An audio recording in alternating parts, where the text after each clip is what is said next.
Once again, thank you very much for choosing to be with us this afternoon. Still major is matters education, and in Nakuru, the Kenya Union of Post-Primary Education Teachers, KUPPET, has remained firm on their strike, saying that no learning will happen until their demands are met.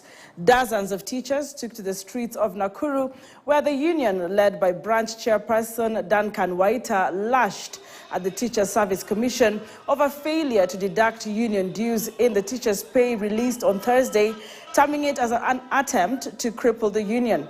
The teachers said that the TSC had only implemented 1 out of 9 of their demands, reiterating that what is yet to be implemented was an irreducible minimum.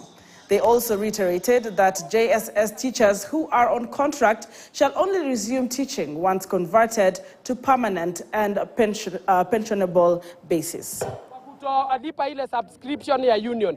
Na jambo la pili ambalo tunasema, wametoa barua wakasema kwamba hawawezi kwenda katika meza ya mazungumzo mpaka pale ambapo walimu watarudi darasani. Sisi hapa Nakuru tunasema hatuendi darasani. Bring back the 10 billion in the insurance cover for teachers. Yes. The finance bill and the TSC budget put 13 billion. Yet we know last year the Teacher Service Commission through Minet used 23 billion. We want the JSS teachers to be given confirmation letters now. And the strike has just begun. We want to give the warning to the National Executive Board.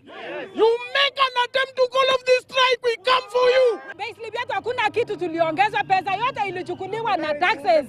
NSSF tunakatwa, NHIM tunakatwa, housing levy tunakatwa, kila kitu, provident fund, na hatujui zinaenda wapi.